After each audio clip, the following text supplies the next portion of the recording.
Key Digital, the experts in digital audio-visual and control systems.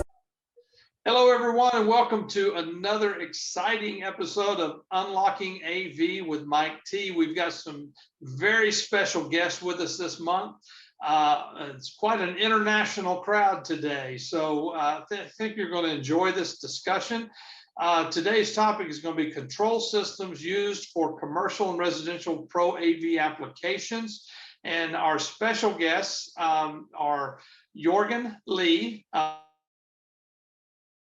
He helps us out. He heads up Key Digital Europe for us out of Norway, as well as one of our international distributors, Andrei Kulikov with Simple Distribution out of Russia. And we're very excited to have them along with myself. I'm Dwayne Rains, VP of Sales for Key Digital. We also have Jonathan Ferry, our Vice President of Education and Experience. And of course, the illustrious, the one and only, the legend, Mr. Mike Sinberg. So guys, I'm gonna kind of step back a little bit here. And Mike, why don't you throw out a great question to start off this discussion, and then hang on and let's see where it goes. All right, thank you, Dwayne, and thank you, guys. I'm really excited here. This is a truly international webinar. We connecting now. Moscow is what, like 10,000 miles away from here, and Norway is probably 9,000 miles away from here, and so it's very nice to have you guys. I'm very happy that not only we have territorial difference, but also the control systems that we use are different. Andre, I know you guys using RTI for most of your stuff, and Jorgen, I know you guys using Control 4 for most of your stuff, and Jonathan, myself, and Dwayne, we're of course using our own Compass for this, for a lot of stuff here. So I want to start in a way that I know a lot of control systems, because the way we design ours, and I actually know the way your guys' systems was originally designed and started. They all started to be basically used in residential market. This was a residential centric idea from beginning. You know, that's how a lot of systems rolled out, the residential. But it looks like maybe I'm wrong, so it's a free discussion. Please challenge whatever you think I'm saying, which is insane. I think there's a diversion started. There's a lot of intruders into residential space these days, as you probably know, from big commodity brands like Google and Amazon and Apple. And there's also there's migration of current control system into light commercial and maybe a little more heavy commercial space. So I think the systems now are living all over the place. I can certainly see it from an example of Compass, and I don't know if you guys experiencing the same way. So first thing, let's talk about, if you notice, is there migration or sort of application of those systems into commercial space? And if it is, maybe briefly you can tell us, you know, where exactly they use and how. We'll start. Yeah, go ahead, Andre. So I can tell you that using control system is, I know, widely used in commercial market. So if I understand your question correctly, so did the control from the control system began to migrate to commercial market? Well, I think it was for a long time. So it was maybe more or less, but it was really high. Everyone uses iPad control, Android control on commercial markets. So we use RTI on residential market mostly, but a lot of dealers use it on commercial as well. So I can't tell that there is some difference between that. It depends just only the drivers that can be used to control different systems, setups, and so on the commercial market. John, what do you see? You know, what's going on with us? And did we also pick up commercial applications and where they are? Yeah, absolutely. I mean, I, as a employee of the manufacturer, of Key Digital, I would say that initially we may have had more of a focus on residential 8 years ago. And, Compass Control has the unique history of, only coming out, say, 8, 9 years ago. Wow, 9 years ago now, excuse me. And so this product came to the marketplace. It already was based on iPad, right? And I think that as part of our learning experience, we realize, the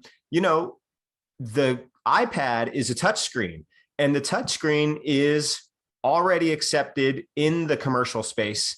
And especially, 8, 7, 6 years ago, you compare the price of an iPad to a touchscreen from a control system, and it wasn't even close. The price of the iPad was way more competitive, way more user-friendly, and even more powerful.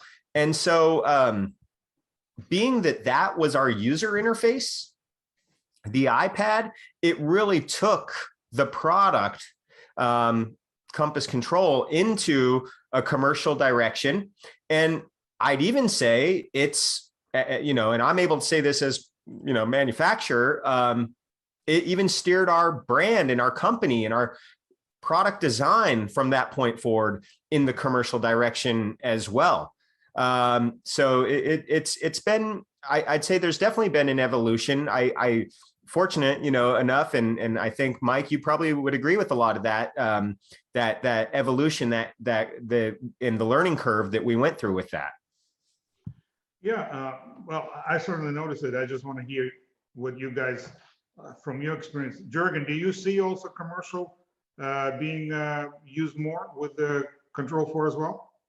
Yeah, it always was to a certain extent, but I think it's more like the expectations we have as customers, as people. Now we're sort of used to the iPad and the iPhone, and we might have the control system at home or in the office. So we sort of kind of similar to this trend with bring your own device. We sort of do the same with control systems, where if we have it in the office, we want it at home, or if we have it at home, we want it in the office. So for sure, there's a cross-reference there, and it's growing because our customers demand more and more of us each year, and they want something that's better, faster, simpler, more features all the time. So sure.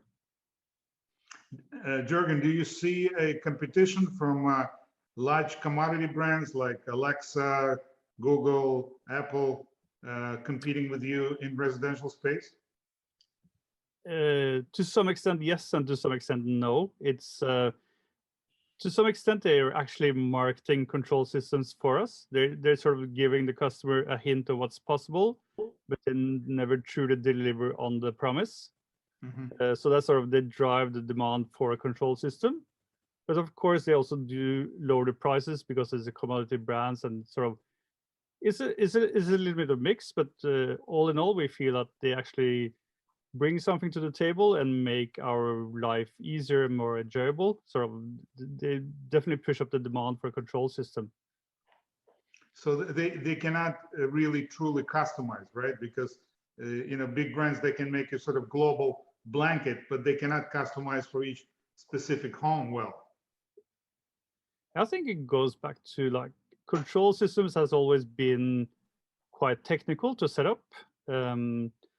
And for these brands, it's they're really marketed at the DIY market, so they can never truly solve this problem, I guess, of making it truly custom as a professional company can do. So it's just a different market, I guess. So, but again, like they drive the demand for a more advanced system for sure.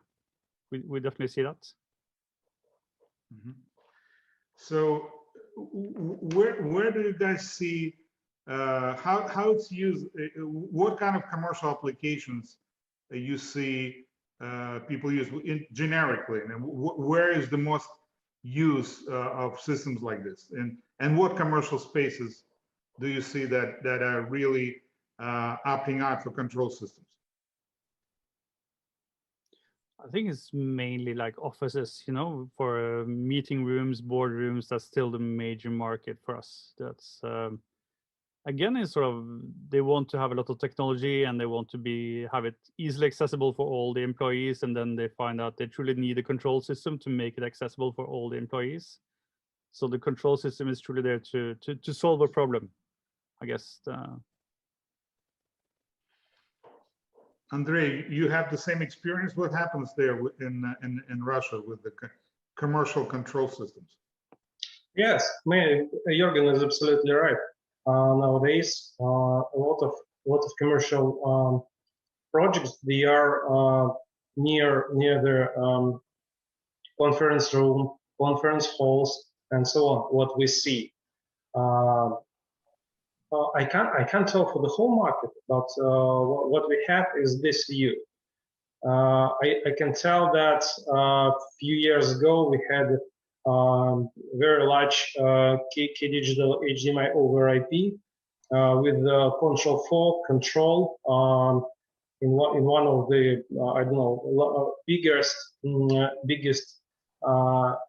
I don't know how to tell. This is the place where a lot of conference rooms. And what do? They rent conference room for an hour, I don't know, 2 hours and so on. So we call it WeWork. Same here. We call WeWork. Okay. So like WeWork, yes. And nearby every single room there was Control 4 panel, so people could I don't know just some I don't know open it or just rent it for an hour or so and so on. Yeah. And AV over IP, as Jonathan, as I noticed that we ship a lot of AV over IP, and people have a tendency to buy it with control, right?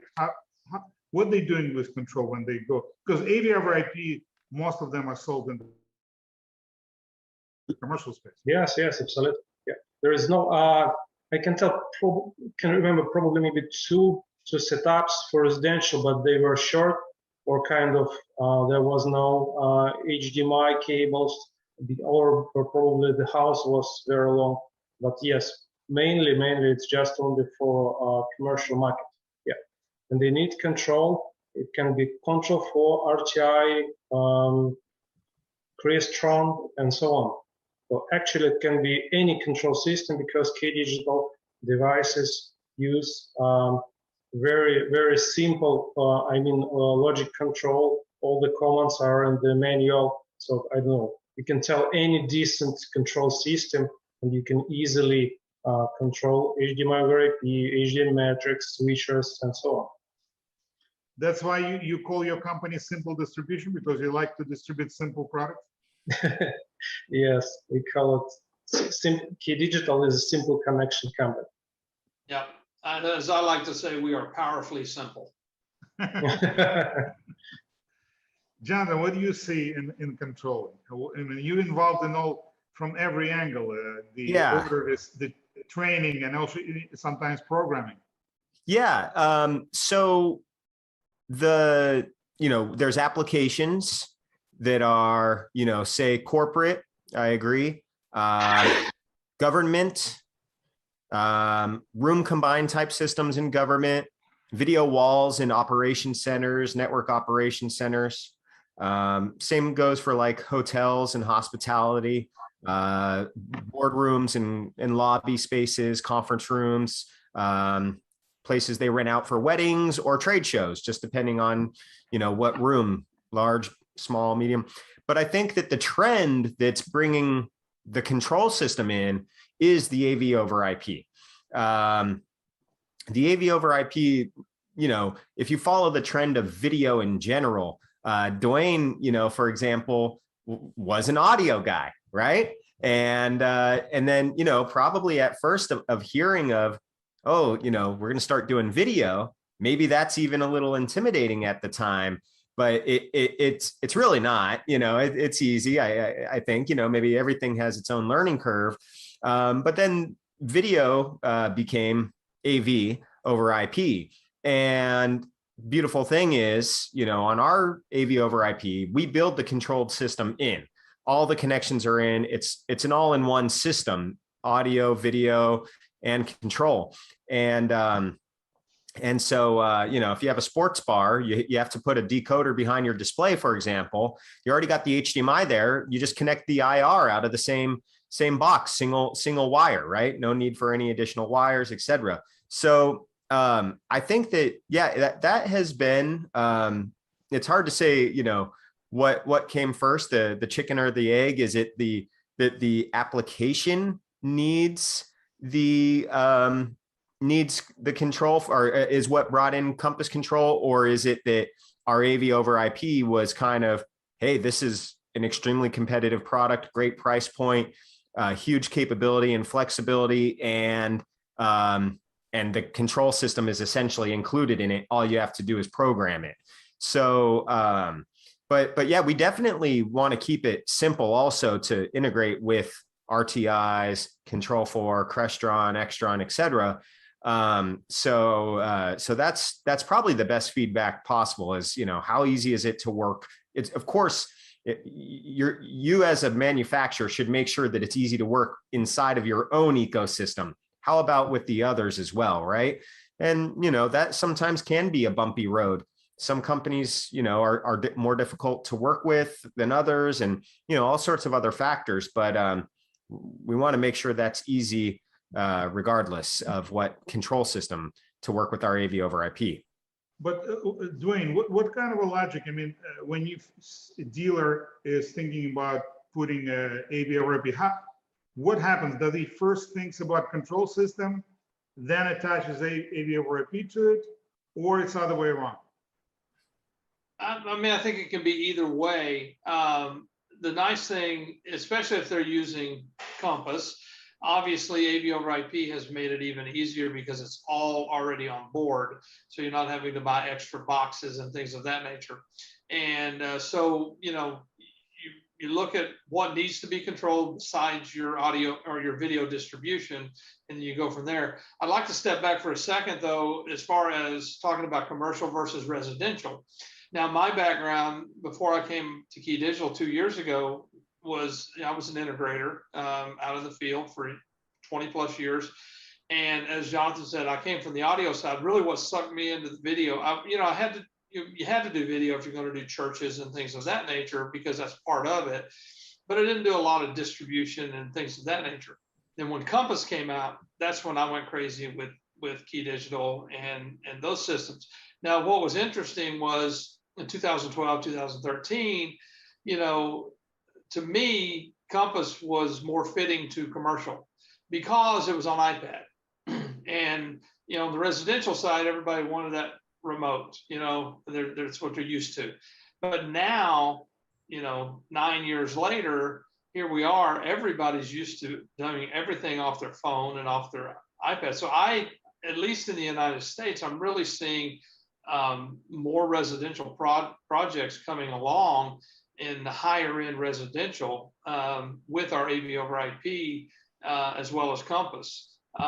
So, and I don't have any background on control systems outside of Compass. I mean, I was in audio primarily, so I've got a lot of DSP, you know, programming experience, but my control system has been pretty much Compass all the way. So can't answer to the other formats, but that seems to be, that has changed definitely, because everybody does everything on a flat screen now, whether it's a phone or an iPad or any other tablet. So I think it now crosses both. Question for Andre and for Jorgen. In Russia, in Norway, are you also seeing that trend, or is it, did the residential side, do they go for iOS now, or do they still need the remote, the tactile buttons? I can tell for RTI, I mean, all over the world, I think that RTI was, I don't know, for ages using remote controls with hard buttons. And I don't know, it's they tell, and we tell every single day that you should use remote control in your home cinema when you watch TV and you want just to, I don't know, to make the volume up, or, you know, to change the channel. You shouldn't use iPad. It's not convenient just for that. iPad is convenient to use I know maybe if you go in your house and you just want to turn off or turn on the lights, some rules and so on. But for some motions, it's just inconvenient. That's what we say. But for a Control 4, as far as I know, that just disconnected some remote control. I guess it was 2 remote controls. Yes, Jörgen, in Control 4. Yeah, they have a couple of remote controls. I guess we see remote controls more like light switches. It's sort of an easy tactile feedback where if you don't want to sort of process any information, you just want to press a button and something happens.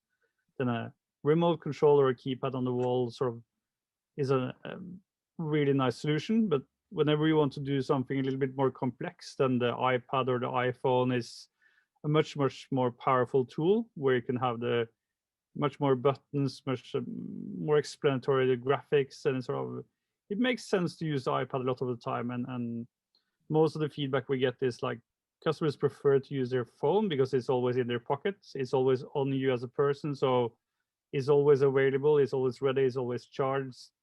So a little bit of both, I guess. But for sure, definitely trending towards the iOS devices. So the iOS, the iPhone is always with you, but it has many other feature functions. So yes, if you open the application for remote, you can be interrupted by the messaging and calls and stuff like this. You can lose. I mean, when you have a hard button remote, you at home you want to mute audio.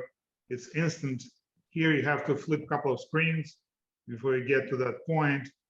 So and on another hand, it's an interesting discussion because on another hand, people used to this so much these days with multiple apps running on their screens for all kind of stuff. I remember a few years ago, yes, Jonathan, a few years ago, that was kind of a big dilemma. It seems like it's a less of a dilemma now that, yeah, you know, what can I do? I have to run everything from the screen. It's all here. Every appliance has an app ready to go. You know, everything is available through this. Yeah, maybe you have to wait a couple of seconds or flip a couple of screens, but it's always there, and you can always get access to it. So there's it's interesting actually discussion because that's what I have in my home too. It's always, I mean, the control system is by definition should bring everything to one device and give you sort of a universal control. But what I'm hearing from you guys is that it's not actually true 100%. People still have to mix and match between different devices, you know, to do what they want to do. Well, I don't know about that. You know, I think that if you have to do that, then, you know, the point of the control system you pay for is that it really should put everything all together, you know, Right. And if it's effective, then it'll do that. If it's not effective, then, you know, or if, you know, sometimes you sell the control system to a user who maybe, you know, thinks they want it, but then changes their mind a little later, or, you know, their technical capabilities aren't all there. You know, so they kind of maybe, or they just refuse to learn, right? Sometimes that could happen. But yeah, I think the goal has to be to put everything together that, unless there's a more convenient way for the user, like, you know, when you sell a lighting control system, you probably still put light switches on the wall, right? Yeah. Or is that an old statement now? I think we're not at that stage yet. I think we still put light switches on the wall, even when it can be integrated. But I think the use is slightly different. For example, when you're at home watching television on your home theater, if somebody calls you, it's probably more convenient to mute or stop that streaming using a regular remote and then answer the call on your iPhone. Because if you're going to have to stop stuff on an iPhone, flip the application back to phone application, answer the call, then flip application back to control application. It becomes, even though it's one device, it's more cumbersome. Well, yeah. And Andre's saying that, you know, it seems like in residential side, they're still, you know, they're still saying you should have remotes. Control 4, it seems like, is still, you know, they're maybe a little more leaning towards the iPad than the RTI side, it sounds like, or let's be clear here. These are trends within industries as well, right? Or excuse me, within countries and borders as well. But you know, I do feel that the remote, it's like VGA. VGA is still on connectors in conference rooms. How long have we been saying we're going to get rid of that, right? And it just hasn't gone away, you know? So, you know, I think it's a trend. It's a trend, but it's, you know, it might be tough to fully break that habit. I think the use is slightly different. For example, if I'm in a bars and sitting in a bar or a restaurant, and there's a bunch of games playing on the screens, I don't have a dilemma to lower the volume and answer the phone. This is not the problem there. And because I'm not in control of that system, the restaurant is. And though they're flipping channels and they find audio what needed and putting all kind of effects based on what they think is right, and they're not interrupted by somebody calling them. So they probably are more comfortable with a touch screen or iPad or anything else controlling that system. But in the home, you are in control and you're answering the phone at the same time. So the system is slightly different. You have it's a different application of a control system. It's a different way of using it. So this kind of I think that there's a difference between residential use and commercial use for the. Well, I think we just need to add a voice command into Compass via Siri or something like that. So pause TV, turn volume off, Siri, you know, something like that. And I'll go one step further, which is even when you're using an iPad, I will say that iPad should be dedicated to Compass. Right. I think that's a recipe for success in your installation. I don't know if the RTI app or Control 4 app, when they're using iOS, is also, you know, needed to be dedicated. But I just feel that if the user is hopping around apps and everything, it doesn't, you know, let's repurpose this iPad to be a dedicated touchscreen. In other words, Andre, Jorgen, same, or how do you feel about that? Sure, we often offer the dealers the idea that they just use the like showroom mode, if I understand correctly, the feature, just to block RTI control on the iPad, because iPad is not it's not a thing that the end client children would play games, I don't know, watch TVs and so on. So this is the remote control tablet. That's all. Yeah. Just, I don't know, block it in any way. And we even sell dock panels and we even block iPad inside of it. So black RTI control on the screen, block iPad itself on the wall, so no play. Do you actually can do that? Because I think if you have a kid in the house, before you're done, he's already going to play 10 games on that iPad, no matter what you dedicate. I can tell you so many funny stories that our dealers told us what they saw in client houses. Like small children came up with the chair, stand up on the chair, unblock iPad, began to play, and he can stand on the chair for an hour, you know? So that we blocked iPad on the wall, that doesn't mean that he wouldn't use it. Right. Kind of, okay, he can stand on the chair for an hour, play, watch, and so on. Yeah, I think the iPad or tablet is so multi-mode. It has so many stuff on it. It's very hard to make it dedicated, even though its cost is not high. Still, it's a very attractive multimedia device that that has so much. We explain one simple thing. I'm sorry to disturb your mind. iPads that you will use to control is like here. If your child would take it somewhere to play, I don't know, forget it somewhere, you can't control. You want to watch movie, I don't know, watch TV, I don't know, play something, you can't turn on because iPad is somewhere here. It can be even here, but it will be without any charge.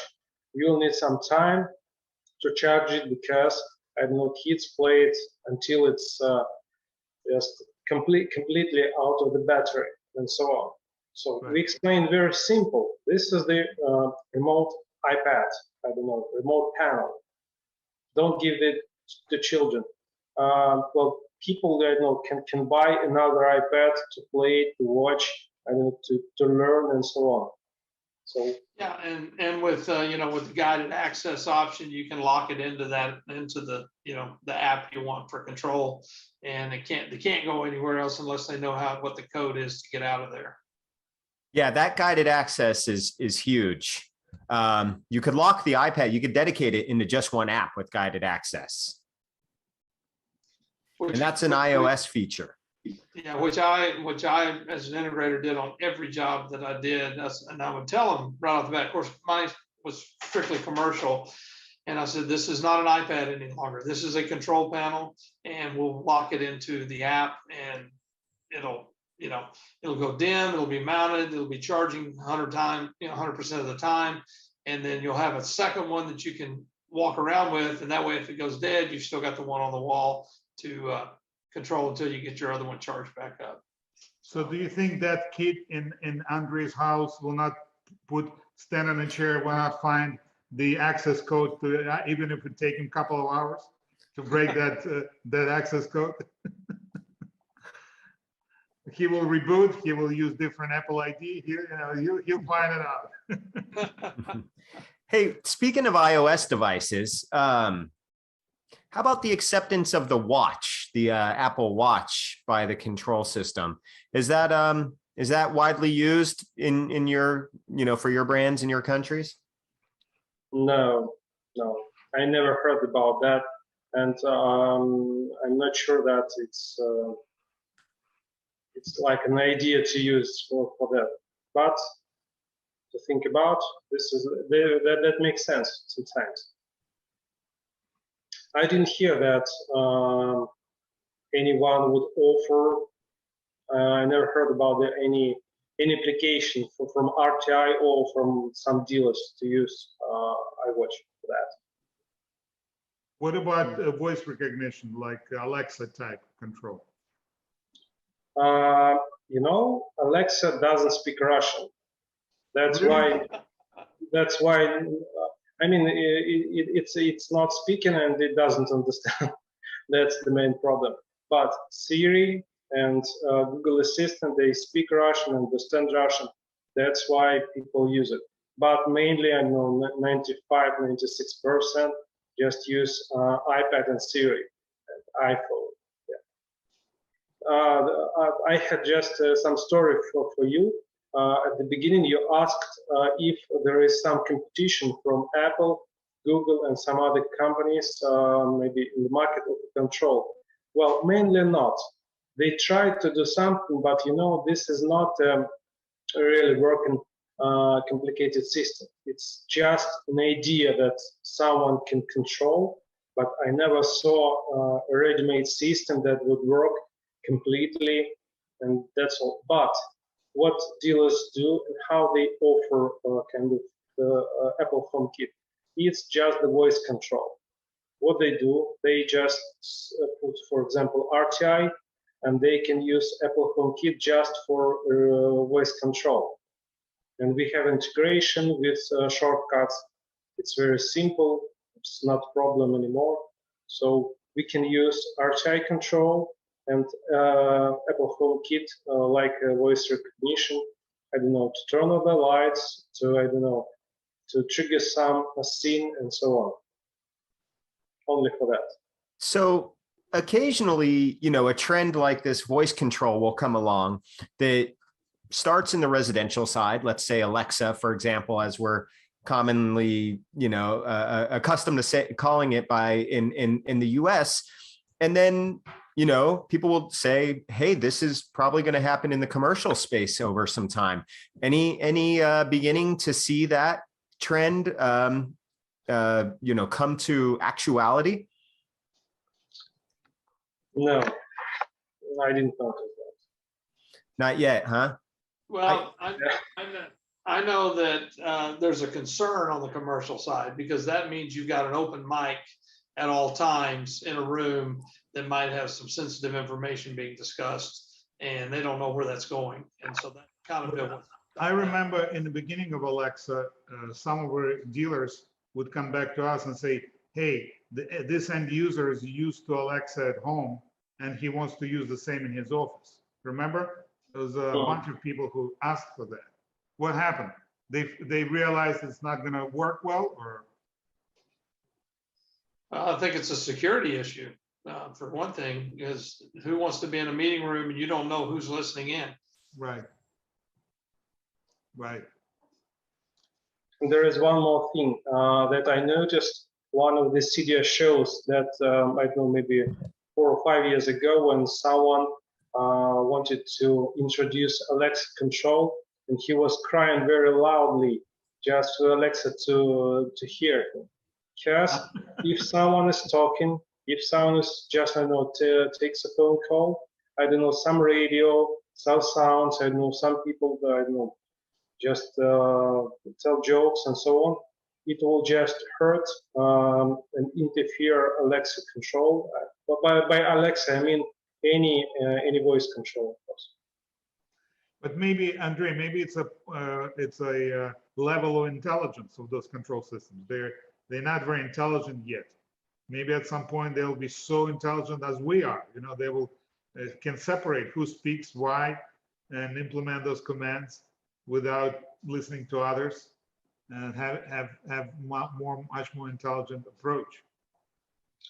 Well, who knows? I can tell you that nowadays still it's just a nice feature. It's like look what I can do, but not more. People don't usually use it too often. Well, sometimes it's just convenient. Sometimes I don't know, to play jokes on friends and just to make look how I can do and so on. But not really often. I mean, in residential, in commercial, it should be I don't know, very strict, and you can take iPad and do all the controls. I mean, Android, whatever meaning, even Windows.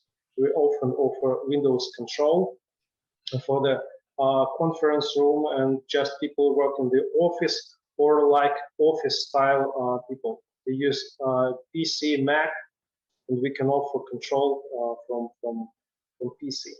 This is also possible.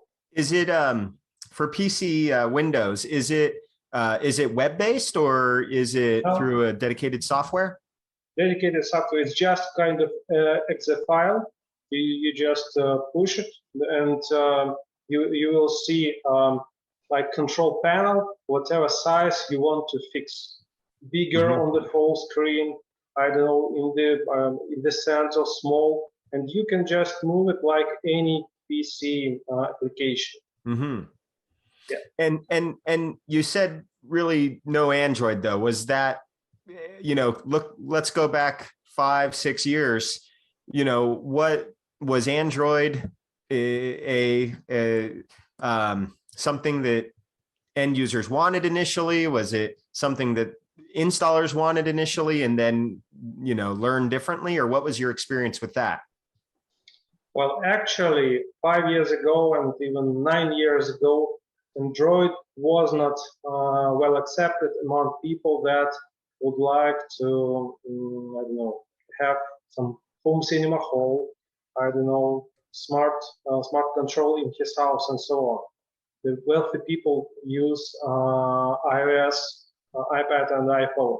Android is understood like inexpensive or probably less expensive phone. So it's kind of thing like it's not premium. I mean, even Samsung sometimes more expensive than Apple iPhone and iPad. Interesting. Nowadays still the same. You know, probably 4 or 5 years ago, RTI had different applications for Android and iOS. So we just could count how many people offer control for iPhone and for iPad. I mean, for Android and for iPad. We could just sell kind of 1 or 2 for 100 or even several hundred of iOS devices. So Wow. Android was, I don't know, very, very slow. But after that, RTI did universal control, and we can't count now. We don't know which control people use. But Android is using, I don't know, very, very small, some early situations. Jorgen, what is your experience there from the last few years with Android? It's the same as Andre. Sort of, I guess our figures is well above 90% iOS devices. Very little Android devices. Maybe it goes back to like the manufacturer has some issues making the Android app as good as the iOS app because of like the screen resolution. I'm not sure, but we tend to always come back to the iOS devices. People tend to prefer them for several reasons, but it's very much an iOS device-driven industry. Yeah, I remember that. Device. I remember there was a certain pull for Android and then it vanished. But from technical point of view, from the engineers, I can tell you they hate Android because the programming is all open. They cannot. It's very hard to hide the source code of your application. It's basically in open, and so when you create Android application, you give away the store. So you know the companies do not want to put Android applications out. You need to put so much extra work to hide it a little bit because by definition, that system is open. Also, Mike, what I've noticed too, when I remember when we tried to do a Compass on Android, some devices it would work great on and others it wouldn't because the QC on the Android platform is not near as tight as the iOS platform. Yeah, it was even within the same brand sometimes, you know, you'd have one LG tablet and one LG cell phone and one would work and the other wouldn't. You know, it really just wasn't, it wasn't uniform. And, you know, we have to sell reliability as a manufacturer. We have to sell reliability as a distributor to our integrators.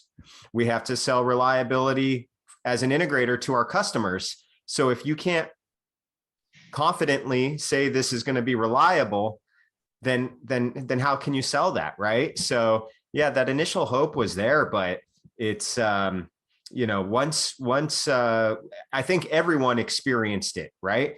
You know, I just mentioned the chain from manufacturer to distributor, integrator to end user, but even all of us experiencing it brand to brand, we all went through that same thing, unfortunately. I think that this, you know, using Windows, using computers is a trend that's, of course, you know, then you're looking at something that's, you know, decades old, widely accepted, you know, very easy to program for on the back end as a manufacturer of as a software developer. That to me seems very reasonable. Or even I ask about web UI because then you could access a web UI from any browser, from a computer, from a tablet, from an iPhone, right? And that just seems to be very, very flexible. I'm sure there's plenty of things that are above my head security token exchanges, authentication, these kind of thing that have to go into that before you could deploy that. But that seems very flexible to me and very, very promising. We talk about voice control. What about, and we say that's not really hitting yet, or maybe it won't at all. What about, are there other trends that are really right now that foot in the door for, RTI in Russia, for Control 4 in Norway? Do you mean some trends in control, or some trends in, I don't know, HDMI over IP, or what did you mean? Yeah. No, sorry for not asking clearly. Like, so a trend of what does the end user want? What do they want? And then it happens to be that they're getting control system, professional AV attached to it.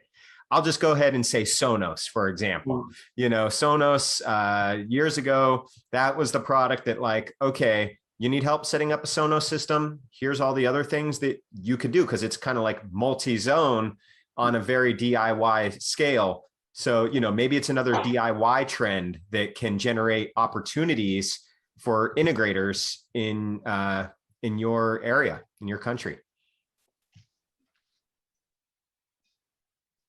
I think the trend we're starting to see now is people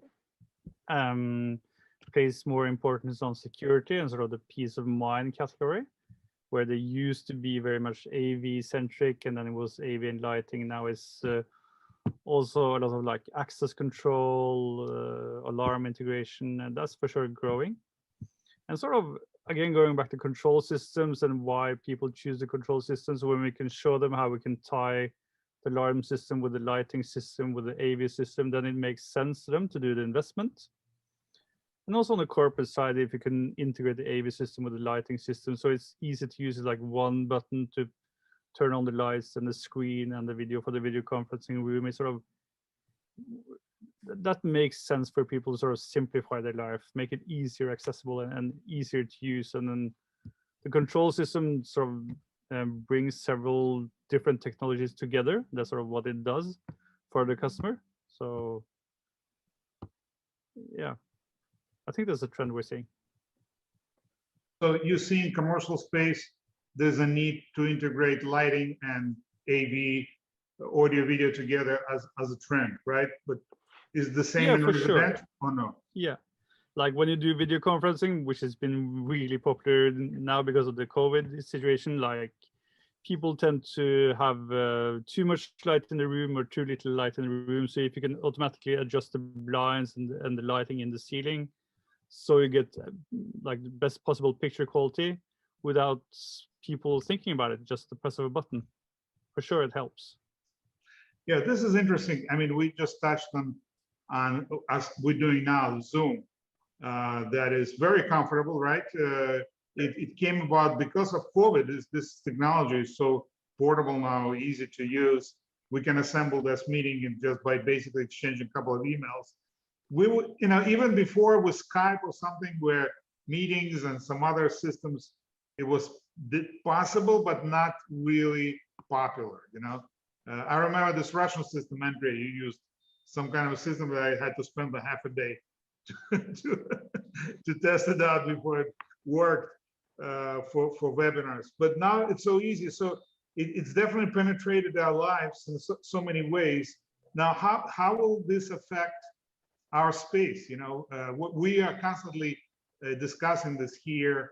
We see people going back to work and people staying still at home, and there's always this hybrid type environments with people. You have conferences both ways with people and Zoom at the same time. I think it's definitely there's a change, and I wonder if we can identify the trends, because if you would identify the trends, then you can be more successful in how you shape your products. Do you guys see any trends of this kind of hybrid workspace where people work both in office and from home at the same time? Well, what we see now I'm sorry, Jürgen, you're first. Okay, like I just wanted to say very much so, like the trend now in Norway is the experience of the COVID situation is people prefer to do both. They want to do stay at the office to do the work, but also work from home. So we see this sort of bring your own device trend escalating for sure, because people now, they want to do a couple of days at home, working from the home, and then a couple of days at the office, and then doing the Zoom meeting. So we tend to solve a lot of issues with technology, so we can work from home, work from office, work across the oceans. Is sort of yeah, we're much more flexible now than we used to be just a couple of years ago as far as the work situation. Does this affect the control systems, or it has no effect now? I think it does affect it, because again, going back to this, what you experience at the office, you want at home, and what you have at home, you want to experience in the office. So there's this crossover, and then for sure you buy the iOS device maybe as a private person, but then you want to use the iOS device in a work situation as well. There's a cross reference there. So I think we see the markets merging much more together. Yeah, go ahead, Andre. Go ahead. I wanted to add that the COVID situation, how difficult it is and how bad it is, I mean, to all human, it really changed the understanding of work, because nowadays a lot of people understood that they can work from home, not maybe 5 days a week, but I don't know, 2 days a week and so on. So they can go to the office, I don't know, a couple of days or one day in a week and so on. And the other side of that is that people the past year and a half get used to stay at home and spend much more time at home, and that means that they need some entertainment. They need I don't know, to watch TV, to watch movie and so on. They need control system to use their home cinema and so on. When the COVID began in spring 2020, we saw how many installers came to us with one task: give us AV receivers, remote controls, speakers, and so on, because our end clients understood that they can't go to cinema, they can't go to trade center, they have to stay at home. They needed entertainment, and from that side of view, COVID made some plus for the installers and for the control system. It's strange. It sounds strange, but still it is. We saw how much money people began to spend for their home entertainment systems, and you know, we can't. We just can't. We can't see that. I mean, it means that we just see that it moved the market. So yeah, of course they want to have more entertainment. So I heard that too. The sales increased for retailers who sell large screens and AV receivers. I see that trend. And now I have entertainment at home and I work from home. But when I work from home, do I go to a different room or different table, or I use the same system? Like, do I use a large screen for Zooming, the home theater screen on it, or it's not used this way?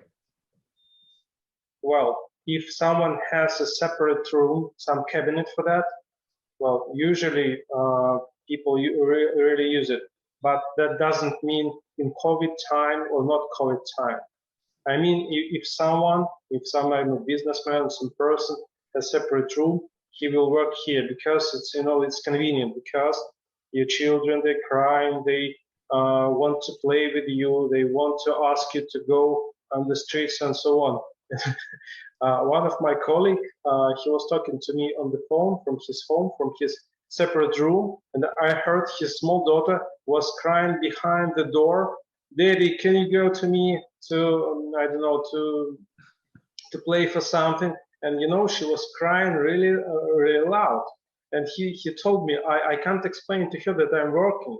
She doesn't understand that. You know, she's 3 or 4 years old. she sees her father in house, she doesn't understand that. That's why, you know, it's very difficult to work without some separate rooms. That's it. So you're saying, Andre, that RTI system doesn't have a child mute button? You put them on and the child is right away muted? Yes, you should use separate doors. That's an idea. White noise audio distribution throughout the entire home. Yeah, but I wanted just to do some small adding. That BYD device, it became a really interesting thing, because before that, people looked in conference like some professional thing, kind of, we should be big company, we should have like a big conference hall to do conference. Nowadays, people understood. We have one PC, that's enough, we can do a conference. So BYD device can do any conference with any mobile phone, with any mobile device, even if there is no like local network. So you can use your PC and just use Zoom call, or you can use, I don't know, your mobile phone and just to cast your Zoom call on one big screen, or to share it with someone. That's really changed the comprehension, the understanding of on what conference is. That's why I like very much your BYD device. Yeah, it's amazing, this trend of needing the hybrid work room, right? The conference room, et cetera. You know, does this create an opportunity? Absolutely, because of course I could, you know, put a blue snowball, you know, a podcasting microphone, a consumer microphone in a room, and a USB speaker in a room. But if it's just the consumer stuff, is it going to get the job done? Yes. But is it professional? Is it going to be high quality? Is it going to have the form factor so that you don't see this when you're doing your meetings, right? So the businesses need the equipment to facilitate hybrid environments. The USB is the main connection now, which is newer. You know, this is a newer trend over a few years. And that need by the businesses is creating the opportunity not only for that AV, the ProAV equipment, but also for the control system. Or that need is creating an opportunity just to update a room, simplify a room, because you can also do so much more with so much less equipment now. You know, you know, because you just bring your device, you're wirelessly casting, and now you're up on the screen. You connect one USB cable, for example, you're done, right? It used to take half a rack of equipment per room. Now you could install the video, any needed video products behind the display. Your audio DSP could go under the table even, or you really just need like 2 or 3 rack spaces, if anything, you know? So you could do so much more with so much less equipment now. And I think, like, going back to Jorgen's point of the customers just wanting a simpler experience, as long as we can keep selling them that, and as long as there's still progress, real progress in delivering a better user experience, UX, then you're always going to be able to create that opportunity. And it's going to come packaged along with the ProAV gear that meets those needs in smaller ways. Well, Dwayne, you had a really interesting project recently, right? Where BYDs were mixed together with AV over IP in a large commercial space. It was a commercial project, not residential. Absolutely, absolutely. We had actually 30 BYODs going to multiple displays, and you could, you know, obviously with iOS, you can generate the code so you're not accidentally putting anything on the wrong screen. But yes, it's very, very powerful, and we were able to do that you know, I don't remember how many, well, it was a total of 30 conference rooms. Some of them were small huddle rooms, but some of them were large conference rooms as well, along with higher end teleconferencing equipment and full AV over IP, completely controlled Compass. So, but yes, the BYOD is, you know, it's an amazing device. Thank you, Andre. Sounds like the check cleared that I sent you. So I appreciate you pushing that for us on here. But no, it's it is, as I said, powerfully simple, and it just is so flexible and so chock full of features that we didn't even touch about, you know, and it can work also in the hybrid classroom situation, not just workspace, but education as well. And so it's a really, really great product, and